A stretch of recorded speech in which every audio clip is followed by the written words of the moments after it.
Hey, Shalom family, Yatta, Israel Yatta this time. I had to do another very important video at this time, brothers and sisters, talking about the British invading of Nigeria, which is known today in the continent of Africa, what they call it today. Yes, brothers and sisters. So before I get into that, I want to read two scriptures to you real quick. One from our ancestor Yaakov, who is the father, who I got changed to Israel Yah, is the father of the 12 tribes, and one from Moshe himself. So with this, the first one is found in Genesis chapter 49 and verse 8. So this is a prophecy concerning Yatta and what's going to come upon Yatta in the last days. Yes, brothers and sisters. So it's very important. It said, first I'm going to read verse 1. It said, Yaakov called together all his sons and said, gather around me, and I will tell you what is going to occur to you in the days to come. It said, listen to me, O sons of Yaakov. Listen to Israel, your fathers. So in verse 8 reads, it said, Yatta, your brothers shall praise you, and you shall destroy your enemies. Your father's son shall bow before you. Yatta is a young lion that has finished eating. It prays. It pray. He has settled down as a lion who were dead to rouse him. The scepter should not depart from Yatta until Shiloh comes, whom all people shall obey. See right here, this word Shiloh, it's saying two scriptures give two references to whom all people should obey. One is Yah, of course. All people had to obey Yah, the creator of heaven and earth. And then there's another scripture talks about the Messiah when he comes. But he's not going to come until we get back home. Brothers and sisters, you can read that in Ezekiel chapter 37, right after the two sticks come back together and unify back together, and we get home, and the priest gonna come before Yah. I mean the prince who's gonna be the Messiah gonna come before Yah. It's tell you in the scripture, King David from his seed, brothers and sisters, they're gonna come and be anointed, the shepherd, and that he should lead the people of Yah in the ways of righteousness, yes, and bring this whole earth with the children of Israel, Yah, into the ways of Yah. Remember, y'all going to be sitting on the throne. He's the overall king and ruler. But he's going to anoint this one to be the shepherd over the children of Israel, Yah, at that time. So when it says Shiloh, it's either talking about Yah himself. I'm about to look deep into this, or either the Messiah when he come on that day, in time that Abiyah appoint him. But the Messiah is still going to be under Yah. So don't forget that, people. So I'm not going to speak too much on that right now and try to look further into it. So with that, I'm going to go to Deuteronomy chapter 33. If anybody want to put some input, go ahead and do so in the comment, and we'll read it and check it out if you have any information on that particular scripture. So with that, I'm going to Deuteronomy chapter 33 real quick before I get into talking about this brother I'm speaking with from Africa. Yes, that is in that land. He gave me some information and gave me some history on Nigeria and what the British came in and done. So let me get to Deuteronomy real quick. I'm trying to make this video not too long. I don't want to hold you up. Don't want to make this over 15 minutes. I hope my video don't cut off on how to do a part 2 to this. So let me find Deuteronomy 33. This is the words of Moshe right here, brothers and sisters at this time. Let me get it. 33 and verse 7, and it reads, he said, Moshe said to Yatta, O Yah, hear the cry of Yatta, and unite him with Israel, Yah. Fight for him and against his enemies. You see that? Abiyah will fight for us against our enemies. And said, and Yatta will unite with Israel, Yah. I brought that to you to show you why. And that's exactly what the prophet Ezekiel chapter 37 talks about. And also Micaiah chapter 5 verse 3 talks about how we must go back home and unite with Israel. Yes, we got a lot of our brothers over there in Africa, brothers and sisters. That's why we need to stop talking about Africa in the wrong way. Many of our brothers is in the midst of the Hamite family. That's a fact, brothers and sisters. And we got to go through that territory. And through that territory, we're going to unite and unify with our brothers before we ever get back home, brothers and sisters. So it's very important to understand these things of Yah. So I got some information from this brother I'm talking with on Facebook, and we texting each other back and forth. We've been doing so that for the last couple of weeks, brothers and sisters. So he's giving me some information. He told me the British invaded Nigeria, bringing Christianity, forcing them to accept Christianity. He told me those who didn't accept Christianity died. He said those who when they accept Christianity, they left. He told me right now in Nigeria, the majority of the people over there that he know of is Christians.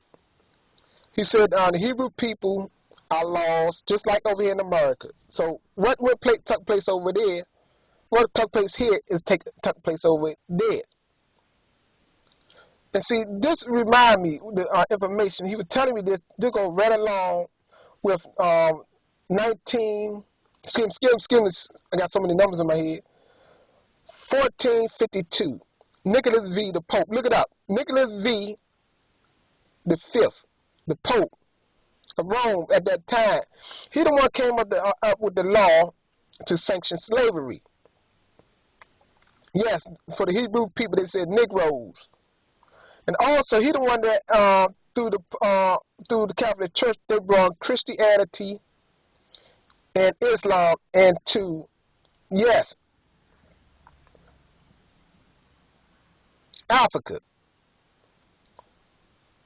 This is the part of their plot and plan, yes, and they forced this on the people, brothers and sisters.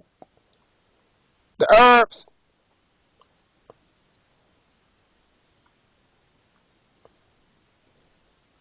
the Catholic Church was working together, brothers and sisters. I'm telling you, it was a law, and to subjugate anyone and take lands and gave their people the rights and title deeds to lands. Yes, they stole them, took them as possession, claimed them, whatever, but it was all commissioned by the Pope. And they both them diverse. You have to look into that too, brothers and sisters.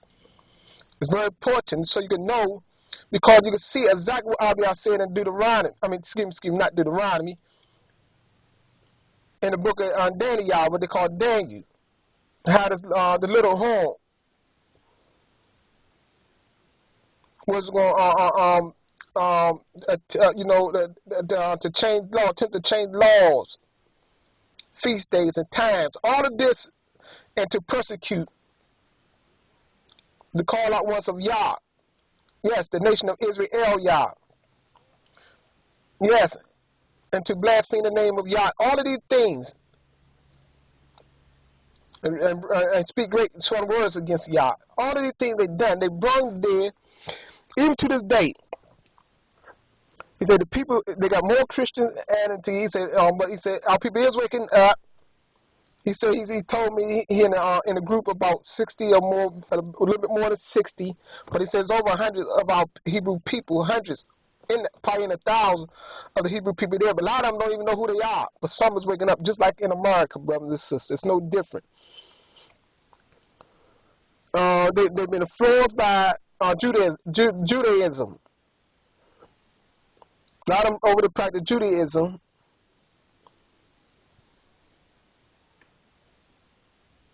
Brothers and sisters, these are the facts what he gave me. He said the British left in October the 1st, 1960 from out of the land. He said they left peacefully. Yes, after they spread their poison, they fled back into their own country, though, wherever else they went. But they spread their contamination. Yes, and left their tentacles influence in that land, even to this day. He told me many people is Christians in that land because of the British. See, this thing been going on for a long time, brothers and sisters. That's why, you can't, A lot of some of our people go back. I know one person, you know, they go to Africa, they meet up with some Hebrew people, but the Hebrew people over there have been indoctrinated too with falsehood.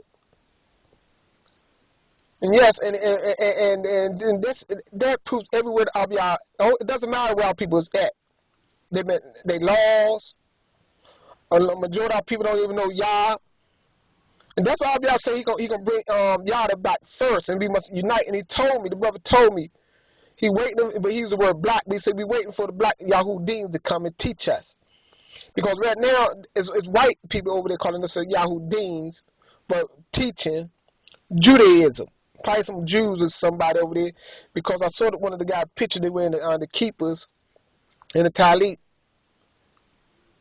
but not the talits of Yah or the kippahs of Yah, the head bonnets, and the way Yah makes them, where the Hebrews, real Hebrews, would have made them. Brothers and sisters, so I want to bring this information. It's very important information I give you, so we can have a heads up when we go back and what we did, because some brothers already been there. Back, I know one personally. I talk to him regular, and you know, and they teach them. You know, some of them say Yahweh. They love, a lot of them they love to use the term Yahweh, but that is a blasphemous name, blaspheming the name of the Creator Yah when they put the way in it. Brothers and sisters, see, and so I've been giving them information, but Toda Yah, you know, he's saying Yah once again instead of Yahweh. So, and I've been giving them a lot of information about the feast and how we don't supposed to keep the feast and all these type of things. So, you know, they eager, and he told me he a teacher over there. So he said they eager, you know, for us to come back, so we can take our rifle up and teach them. Yes, because Yah, the scripture shows Yah going to teach the words of Yah, along with the Levites, going to bring forth the laws of Yah once again, brothers and sisters. And I'll be saying that's why I bring you the prophecies of Yah concerning, from our ancestors concerning Yatta. We got to get right, brothers and sisters. Yes, you got to be ready to war and fight when we have to. We got to be apt to teach. These are the facts of Yah, brothers and sisters. We got to lead the way. We got to direct the way all the way back until we see Yah face to face, brothers and sisters. These are the facts, brothers and sisters. Our brothers counting on us.